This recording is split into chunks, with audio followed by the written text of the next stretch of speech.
There's a new way to stay connected and know what's happening with Market to Market when you subscribe to Market Insider. One email and a lot of information awaits you. Go to markettomarket.org and subscribe to Market Insider. Ted Seifried, everybody. Have a seat.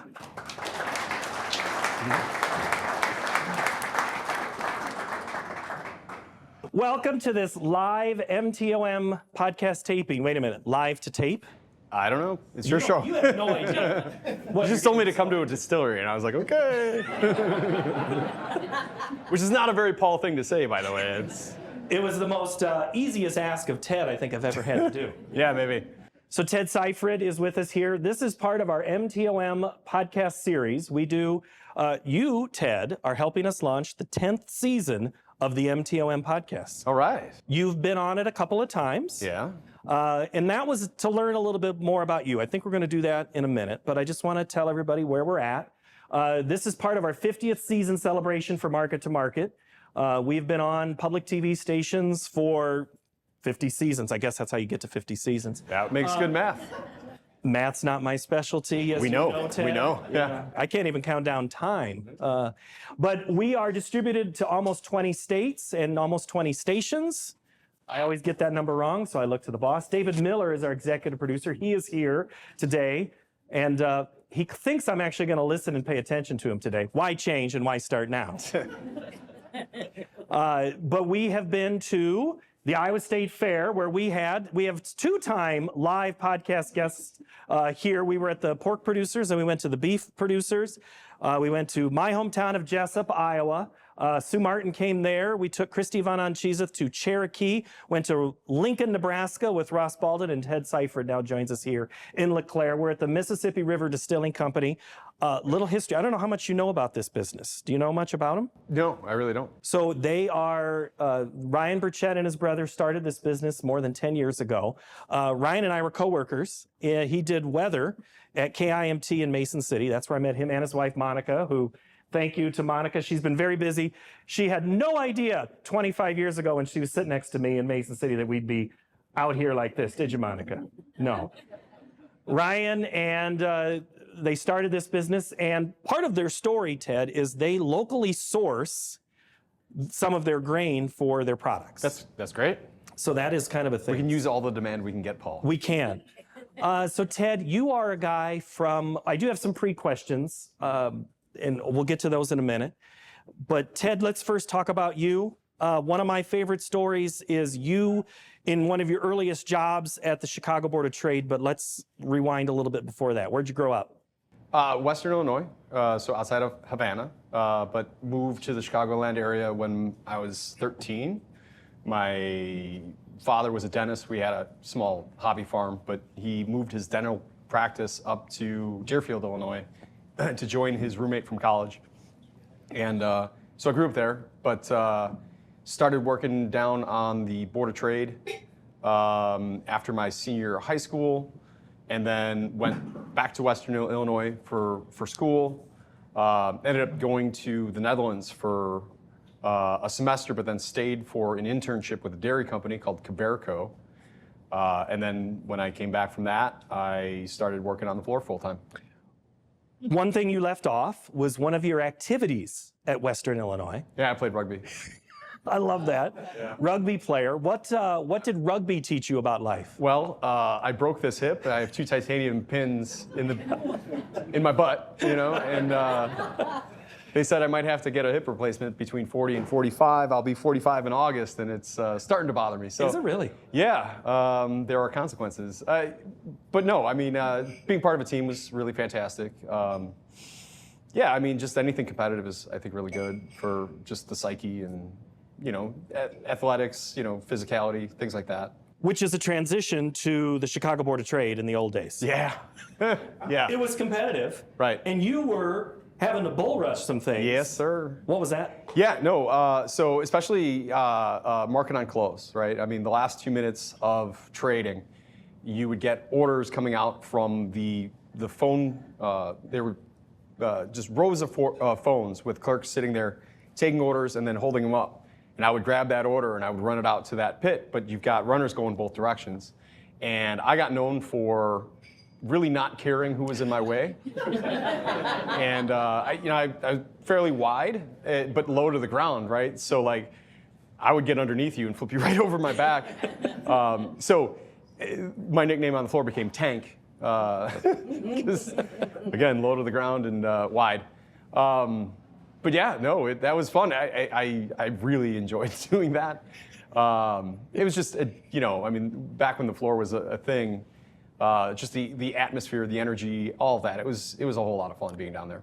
Do we have anybody here that ever saw the Chicago Board of Trade in its heyday in person? Yeah. Is he pretty accurate on his description? I mean, it's not just Ferris Bueller's Day Off, No. where they sit up above and flash the signs. Yeah. I mean, it was a legit place. When that went silent, you guys might have seen me flip somebody over my back. You were in that footage. That's right. Probably was. See that. When the pits went quiet, the way we know that, did anything change in commodities? When we first started talking about electronic trading, the idea was like, okay, that will just be sort of like in the background, but the pits will be the main thing. And then we watched that volume and order flow really move off into the electronic trading. And then we said, well, the pits will always have to be around to keep that electronic trading honest, right? One will pull the other down and vice versa, or pick it up. But I think ultimately what we learned is that you didn't need Tank running people over at the end of the day and then have to sit there and wait 5 minutes to get your fill back. It was a lot nicer to put an order in, watch it get filled, and know immediately that you're done. So even like guys like myself that were trading on the floor, yet, so I was on, I guess at the time, let's say I was in live cattle, feeder cattle, but I'd be trading corn too. And instead of calling over the corn pit, putting an order in there, waiting for my fill back, I could get it done immediately. So I think that's when I realized that, okay, the floor is great and all, and I love being down here, but it's time to make the transition because the days are numbered, right? And a lot of people didn't make that transition, unfortunately, but I think we're better off now. But we're faster. Yeah, that's the point. I mean, you're faster at that point, and now it has gone hyperspeed with algorithmic trading. Yeah, right? So that's is that a fair? I'd say so. That's the one thing I don't love now is that, well, first of all, the night session. I don't like how low volume can make big moves in the night session, but also, USDA reports used to happen in between the end of the night session and the start of the pit session. We'd have about a half an hour to kind of digest, and then we'd trade the reaction on the open. Now it's coming out during the market, right? And the human eye can't read the data fast enough to compete with the black boxes, the algorithms, and they're just set to, is it bullish, bearish versus expectations? Not necessarily is it bullish, bearish, longer term. Like what are the longer term implications and things like that. So it's a different animal. I think your actual report reactions sometime happen the next day once the algos have done their thing. I liked it a lot better when we all had a level playing field and we could all read through it for a half hour before the market opened and then we could go after it. How do the people who are in this room not staring at 27 screens compete in an environment like that? Yeah, I mean, that's tough. First of all, you can employ a guy such as myself, right? Are you available for hire? Oh, yeah. We'll get to what you do in a minute. Yeah. But. I don't know. I think you really do have to understand that the first couple minutes of report reaction a lot of times can be noise, right? And going back to like taking it as a balance sheet and kind of looking longer term, it doesn't always matter what the number is versus the analyst expectations. Sometimes the analyst expectations can be really very different than what I think has actually been factored into the market. So I think you got to kind of just, give it a moment, let the dust settle, and then make your decisions based on your own analysis of what that report said. I often ask you when you come on the show, whether it's ahead of a report, after a report, trying to make sense of things. It sounds very consistent with what you're saying is what people can do. Does that work? Wow. Predicting the future is words I can't say in public. SOB, let's say. Everything works for the moment, but a lot of times when we're looking at USDA projections, that they are exactly that, right? They're giving their best guess of what's going to happen in the future, and none of us can actually know what's going to happen in the future. And so you have to realize that these things can change, and we have to make our decisions about the future based on what we know in the present and what our expectations are. But again, it's not always the case that our expectations come true. So I think in a lot of years, what I'm going to call normal years, where we're trading individual grain fundamentals, things like balance sheets and weather have a massive impact. I mean, that does make sense, and I think, yeah, it works. But then you have other years like this, or we had a lot back, with COVID and the first trade spat with China. I mean, you have a lot of times where there's these outside factors and money flow and things that aren't your typical soybean balance sheet, grain fundamentals, right? That you have to kind of think outside of the box and look at what's going on from a bigger, broader picture. And those can be some of the hardest years for, I'm gonna say guys like myself, but more specifically for producers, right? I mean, guys that really just know corn and beans. I mean, they know everything about it, but what's going on over in China, or is China invading Taiwan? Things like that. Things that can come out of left field, and you have to be ready for that. You have to be nimble, and you have to be flexible. You can't just get set into one state of mind, because the market will very much prove you're wrong if that's the case. Humble you quickly. Yeah, there you go. Ted, your office is downtown Chicago, far away from here, far away from really any field. But yet you need to know what happens in Scott County, in Henry County, Illinois, like Lyon County, or in South Dakota, or Kansas, or Taiwan. Yeah, by the way, my office is a lot closer to here than it is to actual market to market. So that was nice. Yeah. But you don't get to drive as far then. Yeah, I do like to drive. Yeah, so one of the great things that I have is, I've got clients all over the growing area. So I get to talk to a lot of guys that will give me a lot of feedback of what's going on in their neck of the woods. I also spend a lot of time during the summers, going to visit guys and scout fields. And then, my big one is I do the Pro Farmer Crop Tour. I believe this is my 10th year. So as far as seeing things with my own eyes, getting my own opinion of what I think. And by the way, I'm not part of Pro Farmer, so their numbers and my numbers can be very different. They have been very different for the last few years. Hold on, you mean your numbers? You're taking data. Yeah. And making your own reports. Do you contribute that to Pro Farmer? Well, as you know, I run Zaner Ag Hedge, and any of the public estimates that we give come from me. And so, yes, my number is different than Pro Farmer's number. They have theirs, but mine is partially based on what I see on Crop Tour. But for me, it's a very important week. It's, I like to say it's a week that I love, but I also hate. It's a lot of work. It is a lot of work. I think a lot of people that see what's happening in Pro Farmer from social media or the nightly meetings or stuff like that think that we're all just out there having a grand old time. It is a lot of work. It's 12 hours a day of traveling and scouting fields, and usually weather, it's either too hot, too cold, or rain, or whatever. It's a really tough week, especially when I do a lot of extra stuff too. Like I do a lot of media and reports from the field and stuff like that most of the guys don't have to do. So it's a very stressful week for me, but it's also my most rewarding from a research on production perspective.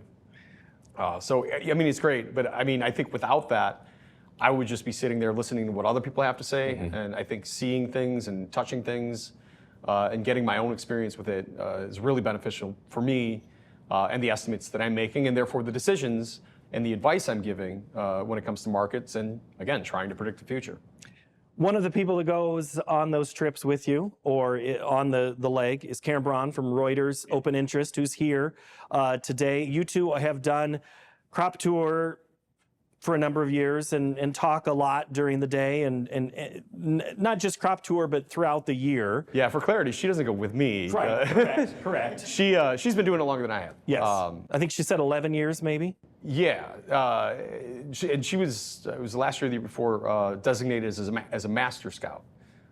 So yeah, she's got a long relationship with the crop tour. But yeah, I mean, Karen's a friend of mine, and we do talk throughout tour about what we're seeing and things like that. Occasionally, historically, we've both gone on the West. I've gone on the East a few times too. But I mean, aside from Karen, I've got a lot of friends on the East.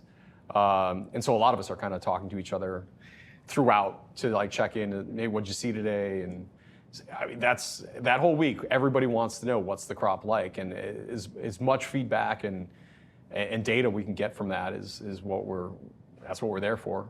I'm going to do in the broadcast business what's called a tease now, if you allow me for a minute. The next podcast after this one is going to be a recording with Karen Braun, and she's going to talk about the crop tour.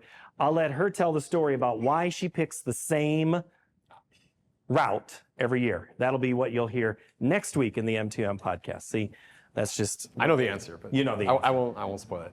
One last thing on crop tour. Well, two things on crop tour. When I book, 3 months, 6 months out in advance or whatever, when we're 6 months from crop tour, you're 6 months away from the heat, the humidity, the rain, and you're like, yeah, I think I'll do it. Oh yeah, no, it sounds great. Yeah. Sounds great. I tie it all together. I can make it from Rochester to here. Oh yeah.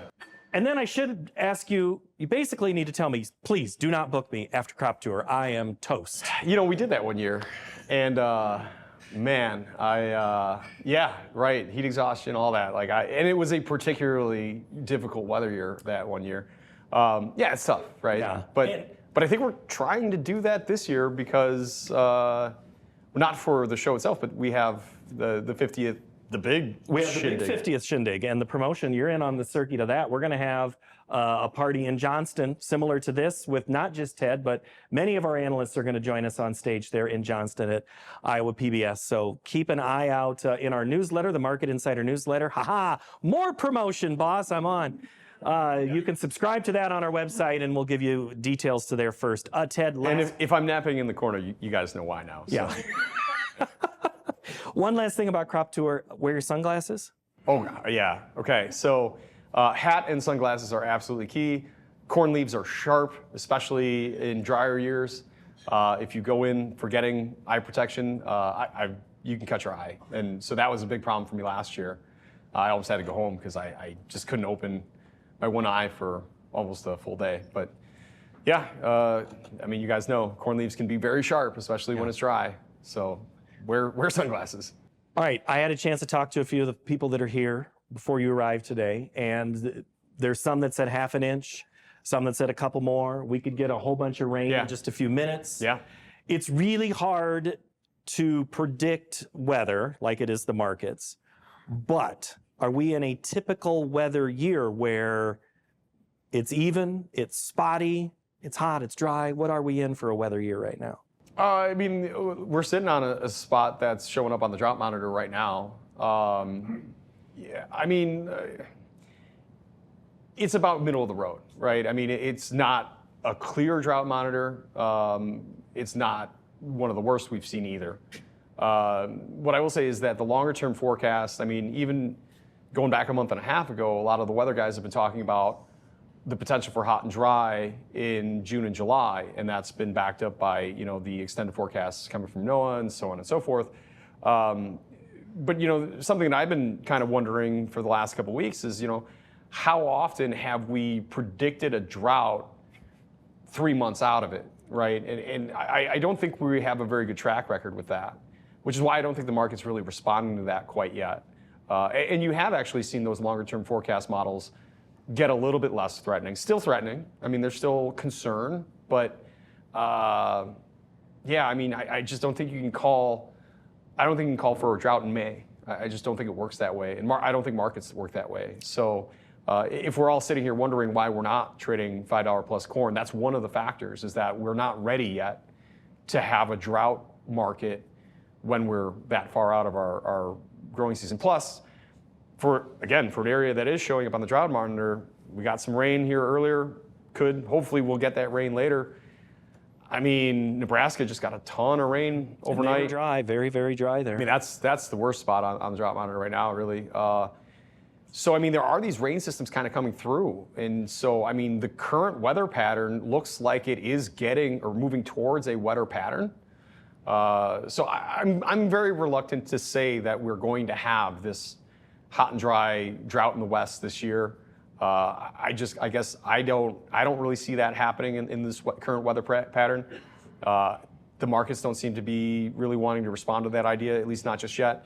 I do think it is a good year to have some reownership strategies, because I think the markets may be trading lower than they should be based on global stuff. And if that gets cleared up during the growing season and there is a weather issue, I think there's a lot of upside potential because corn has had a lot of demand. But I don't think this is a year where we can just say seasonality is a given. I don't think this is a year where we can say, well, we always have a weather rally, so we're going to have one this year. I think there's a good setup for a weather rally this year because we didn't really have one when we should have at the end of the year last year. And I think the market learned from that. And I think if there is a threat in the right conditions, and I mean bigger picture conditions, I think we could get a significant weather rally this year. But that is if we're in the right market conditions. I mean, global trade, global economy, these are things that can overshadow actual grain fundamentals or weather fundamentals or drought or no drought. I'm hearing a couple of ifs in there. Yeah, there's a lot of ifs this year. That does not sound reassuring to anybody to make decisions. Have a drink, Ted. Tell me about it. I asked. Try doing my job, buddy. I asked Naomi Bloom recently on the TV show. I said, weather doesn't seem to be a thing because, ? Is it because we have talked weather up the last couple of years and then rain arrives at the right time, right places, and we get trend line, and those who look at the markets go, all right, they did it again? Well, one of the major reasons that we have weather rallies during the summer is obviously there's a lot of buyers that come in, but a lot of those buyers are because you've got funds that have been short, you have commercials that aren't far enough booked out, and then you have your smaller speculator coming in on top of that too. 2 years ago, we had 3 fairly violent weather rallies where we spiked higher, but then gave it all back just in a very short period of time. We did that 3 times. So then, going into this last year during the growing season, I think we had a lot of traders that had, experienced that the year before, so they were a little bit more patient on really getting involved in a weather rally. And so you didn't really have that big weather rally, or especially at the end of the year when I think we should have had a spike on weather. The market really didn't do that. So you went from a year where we had a lot of spikes that seemingly at the end were unnecessary to a year where we didn't have that weather rally really at all, even though maybe we should have. So now I think this is a year where we're back to having a heightened sense of what can happen with weather, because last year was a great year to prove that if we don't finish the crop out well, if we don't get good rains in August into September, it can still really hurt a crop. Corn, even more so on soybeans. So if we have that set up again this year, I think the market will act differently. I think there will be upside potential. But again, that's in a climate where we're not all sitting here talking about, the sky's falling, the S&P is going to 0, and we're never doing business with China again. Now, I'm not saying that's going to be the case, but if that is the backdrop, weather rallies could be a lot more muted. Well, that's where I wanted to transition to, because you said something about being kept up at night. Which keeps you up at night more? Trade uncertainty, weather uncertainty, or something else? It's too early in the year for weather uncertainty for me. Right now, weather is about planting, and we're ahead of pace on planting. I think we're going to get this crop planted, and maybe even then some. So, weather is not keeping me up at night right now. I worry about trade. I worry about global economy, U.S. economy. I think at the moment I'm more concerned with the bigger, broader picture things, but I also think that that's what the market's concerns are too, right? I think you could look at any time you can make a case on either side of the market. The bulls have their argument, bears have theirs. I think the bulls' argument is maybe stronger than what the markets are reflecting, and I think that's because the market's really kind of focused in on the bigger, broader picture stuff right now. I don't know if that will be the case a month or two from now. We'll see. And we don't, and it's hard to predict. And I'm going to steal somebody's question I heard asked before. What has trade done to corn and beans so far? Taken anything? Has it taken or added to the market? You know, it's really tough to say tariffs have had an effect because, you know, in particular, China pulling back on buying U.S. soybeans happened well before tariffs went into place. We really don't have a whole lot on the books for next year, especially to China. But even at the end of, you know, old crop, we really didn't do our normal business with China. So tariffs or no tariffs, I mean, that's got to be a concern for the rest of for the new crop marketing year. But I think from a institutional investor standpoint, there's just this dark cloud over exportable commodities, in particular grains. And so I think that keeps them, or at least gives them a reason to second guess really getting involved on the long side of things. I think they're a little bit more reluctant than usual. So I do think that has had an effect. I mean, it's hard to put a dollar or cents amount on it per bushel, but I do think that it's definitely something that's affecting our markets right now. You like to talk fuels, ethanol, sustainable aviation fuel. Yeah. Can that help take some of the demand? Yeah, so SAF is, I mean, you go back to the big ethanol revolution. I mean, that added a huge category for the corn balance sheet, demand side of the corn balance sheet. And the hope is that that's going to be the next big thing for soybeans. And that is going to be a big deal. I mean, historically, we don't crush soybeans for soybean oil. We crush soybeans for soybean meal. But soybean oil has become a much more valuable product than it has been in the past. So it's adding to the crush margin. It's giving crushers incentive to crush at full capacity or near. But the problem is capacity, right? I mean, it costs a whole lot of money for the infrastructure to build these crush facilities to really develop that domestic soybean demand.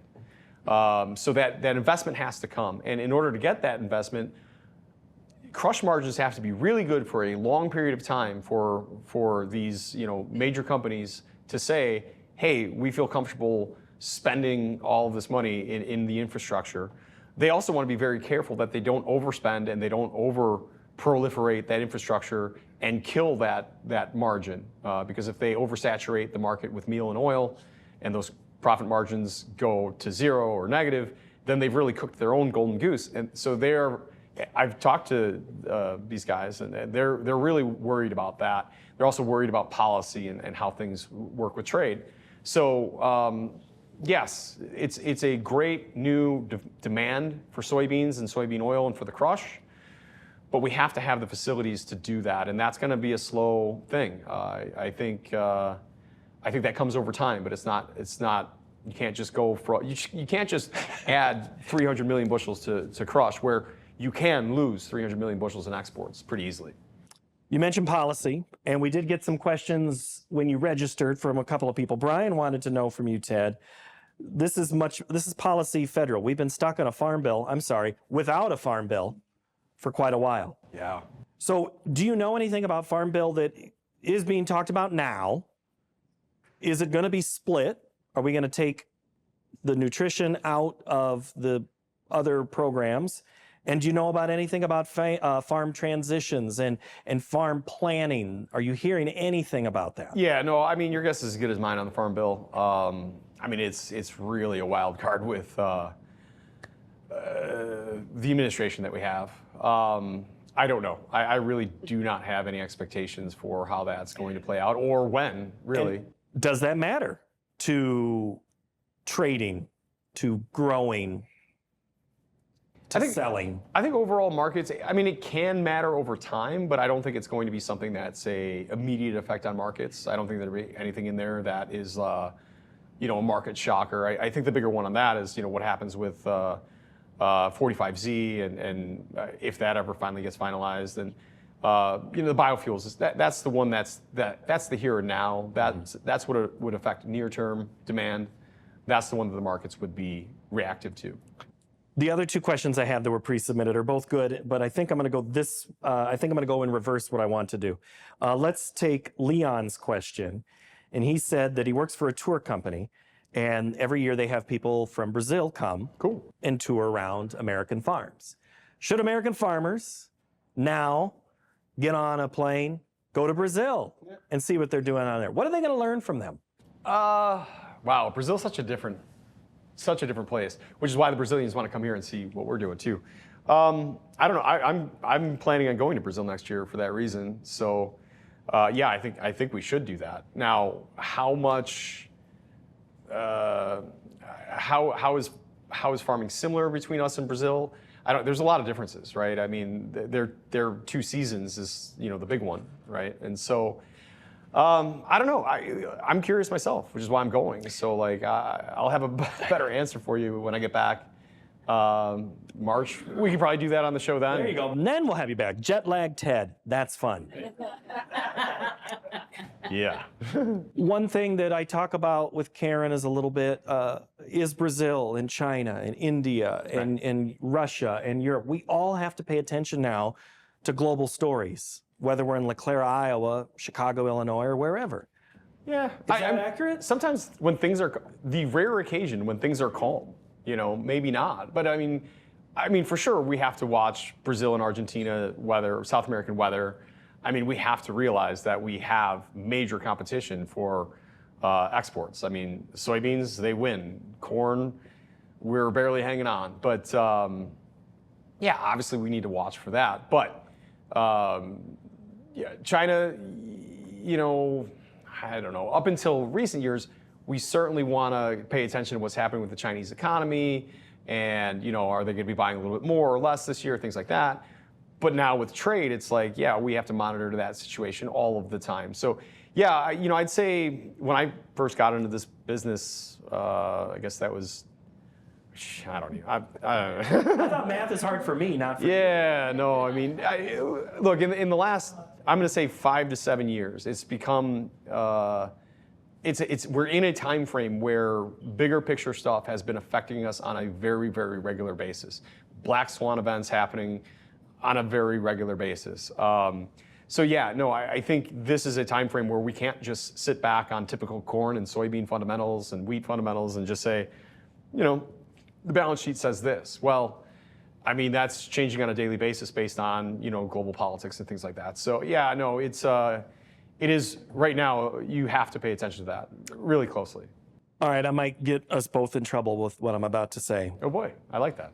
I like trouble. And this is common conversation with people who are upset that we have taught the Brazilians so much about our agriculture. Yeah. What happens if Brazil, they've already heard beans and dramatically changed the bean market. Mm-hmm. What happens if they change the corn market as much as they have the bean market? Is that possible?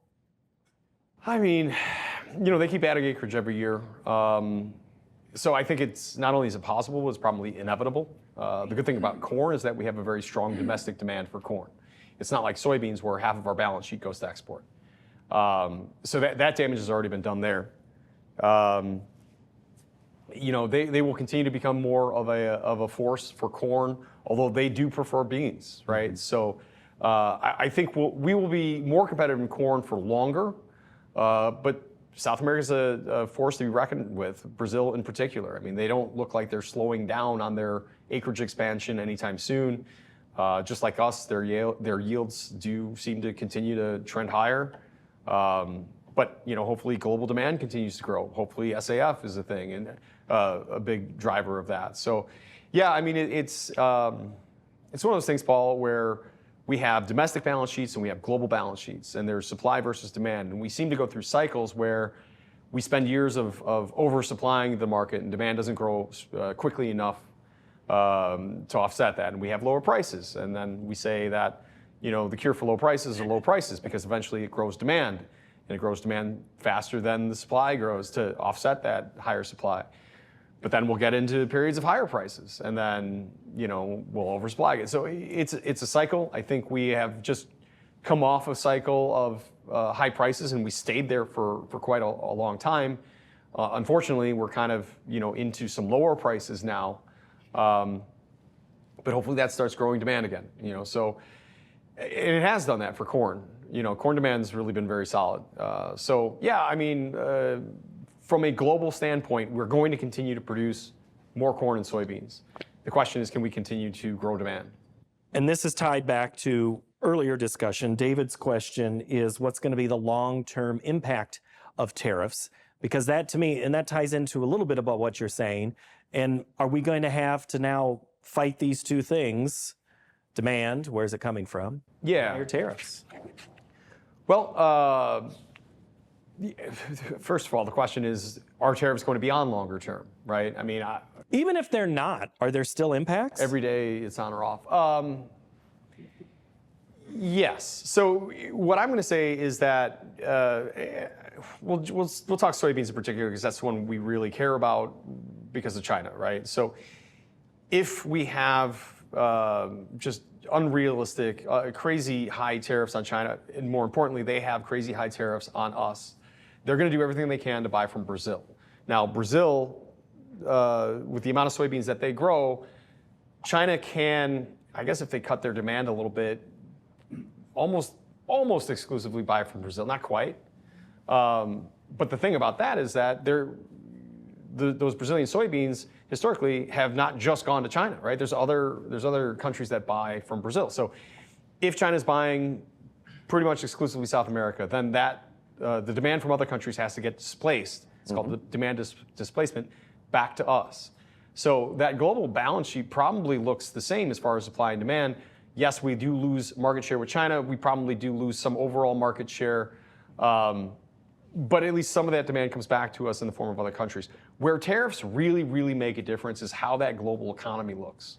Because if you have a bigger downdraft if you have a break in the global economy and people start consuming less, and that's less demand for raw commodities, soybeans, corn, things like that, for energies, for feedstock, well, that's where it'll really affect. So if tariffs really do put a lot of pressure on the global economy, domestic economy, which I think they really would if they stay on for longer periods of time, that's where the big effect comes from, because then you have demand destruction on a global scale.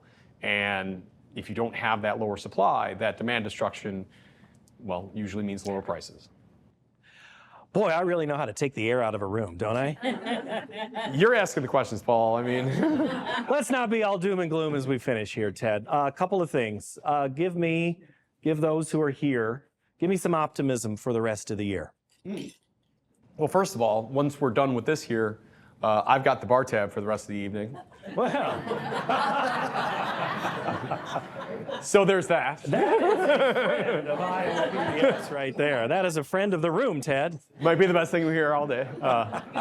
No, but I mean, like you said, SAF, this is a growing demand thing that over time, just domestically and globally, is going to be good. It just takes time for that to happen. It's not quick and easy. And then, the other thing is that if we get into a period of lower prices for a while, which I'm hoping we don't, but hopefully that will bring input costs down as well. But more importantly, that it would have a bigger effect on South America than it would on us. So maybe they stop their expansion as aggressively as they have been. And it all balances itself out. We're going to go through the good times. We're going to go through the bad times, right? It's not going to all of a sudden just be bad forever, right? So even if things do get a little bit lean for a little while, that's just setting us up for the good times to come. All right, good times. Was the first time on this show a good time? Yeah. What was that story? Wow. So I started in season 40, I think, or the tail end of 39. Okay. And the first one I did was with Mark, and then the second one was with Mike. And man, I mean, both really great experiences. I was extremely nervous, as I think anybody would be. It's such a great show with a long history, and I tell anybody that asks me, what's my favorite thing to do, and I always say market to market because the level of production is so high. I mean, your guys' studio. is the only place that anybody's ever put makeup on me. Which I gotta say, that's my least favorite. That's my least favorite part is the makeup.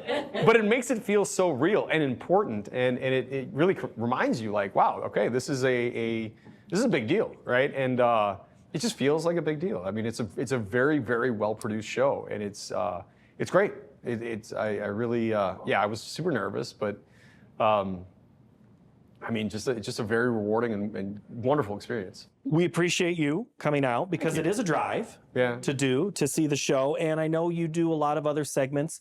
When Ted and I have conversations ahead of his appearance, I'll tell him a time that we're wanting him, and then he'll say, well, I gotta do a radio hit at this time. I hope I'm near an exit or somewhere that has a good cell service. And then we'll see what time I get there. Yeah, so we're super appreciative. No, you tell me what time you want me there, and then I tell you what time I'll be there. But no, so I mean, I record a radio show. It's about 25 minutes that gets played throughout the weekend that I do on Fridays, and we just happen to shoot the show on Friday. It's just, but we've worked around it. We absolutely, and there's been times we've had them. I think my favorite one is when somebody parked, they couldn't find your car. Yeah. Somewhere where you were at a hotel, you were actually in town. Yeah, in Des Moines. Yeah. And you went to have them go pull your car, but they couldn't find it. They could not find the car. Which for you as a car guy had to put a bolt in you of. Oh my, no, I was not happy. You guys lost my 611 horsepower BMW. We're gonna fight, but I gotta go to the show first. Then I'll come back and kick your butts. So they got me the hotel shuttle and drove me to market to market. Yeah. And they found my car in the meantime, and the valet drove over and got me. Oh, I guess I forgot that's how that story ended. Yeah. Okay, you mentioned Mark Pearson. You did the show with Mark. You've done it with Mike, Delaney, and now me. Yeah. Obviously, those other three are your favorite. But why do you keep coming back to do the show? Oh, that's funny. Oh, and Brooke. Also. Oh yeah, Brooke Colesdorf. A few times. Yeah. A few times with Brooke. Brooke's great. Why? Well, why? I mean, you don't have to. Were you asking why I like you the least? No. We all know that. No, Paul. Look. Let me say. For that. No, but what I'm. You've really done very, very, very well with it. I mean, you ask really great questions. Now, do I have to pay the bar bill? Is that? Did you I like realize that. You went too far? We can split it. Oh, no, boy. No, but I think you've done a really, really good job stepping into the role. I really look forward to our conversations. We have a nice little kind of back and forth banter. I'm assuming you do that with everybody, but I don't know. I think we got a special thing going. We do, and thank you. Yeah. And it's fun to. I don't want to ask the same questions that you probably get. I like to think of things. I always think of things like if my father's sitting out there and he'd be the one yelling in the back of the room. That's bull, Ted. This is what you should ask. And I mean, you could try that. That's some BS questions today. Yeah. But I think it's important to have information, and what the show has tried to do, those of you out of Chicago, those out of Florida, those out of Iowa, Wisconsin, everybody has a different perspective. And you going out into the field, I think, always gives us, and your other appearances, I always think, help us out. There are people here who watch you on those other shows. So they are, and they came because they wanted to see you. So Ted, you've always been good to us. Aww. Appreciate that. You've also helped us with our fundraising before. You like the pledge time. I do. I enjoy that. It's fun. Ad-libbing on the big stage there it's fun. It's good. And I get to like show off the goodies that we're, the gifts, I think. Speaking of the goodies, did you notice what he didn't bring? Corn hat. You were probably wondering why I hadn't asked about that yet. The corn hat, for those who don't know, started a few years ago, Ted. You put it on. We normally just do it on Market Plus. Yeah, which I don't know. By the way, the last time we did it, you made me take it off. I didn't want to take it off. You're like, give me the hat. I'm like, no. Okay, this is where and it was like how much I want to throw my boss under the bus or not. I was like mid-sentence too, and I'm like, you're messing up my train of thought. I've got a corn hat on. All is well. Things are going smoothly and aerodynamically. It was. And it's good. But the corn hat. And then you're like, yeah, give me the hat. I wanted it back for me. I think it looks better. No, Yeah, I don't think. better on me. It looks better on you. I think once it went on the head, I don't think it'd come off. That's Whatever you got on the glue on my the hair glue. is Yeah. stuck. Do you feel bullish about corn for the rest of 25? I want to be. Look, corn's got a lot of good things coming from the demand side. And if we do get any weather issues in a climate where we're not worried about the world economy ending, I think corn's got some really good upside potential this year. So I want to wear the corn hat next time I come. But, I always say when everybody asks me, because everybody asks me, are we wearing the corn hat today or, whatever? I mean, I say, corn's got to do something to give me a it's a celebratory corn hat. Sometimes it's a sympathy corn hat. I don't think we're quite to that level yet. But I want for the next time to wear it as a celebratory corn hat. And for future reference, you're not allowed to tell me to take it off. It's just, if it's... Oh, okay. Fair enough. If it's on, it's on. It stays. I like it. It keeps my head warm. But when you all of a sudden have to turn, it's cold in the studio. That's early in the program. Do you really want the corn hat on when I'm asking, can feeders go any higher? It is cold in that studio, and that is a problem for my... It's nice and warm and comforting. Thank you very much. It is good. As are you. Ted Seifried, everybody, give him a big hand.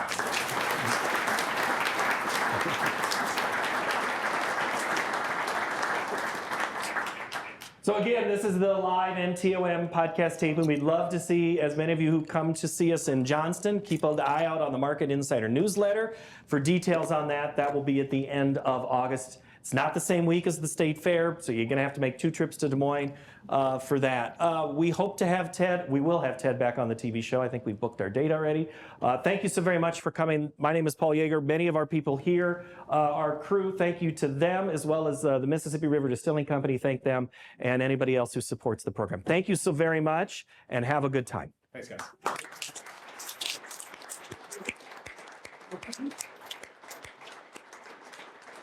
The bar is open. The bar is open.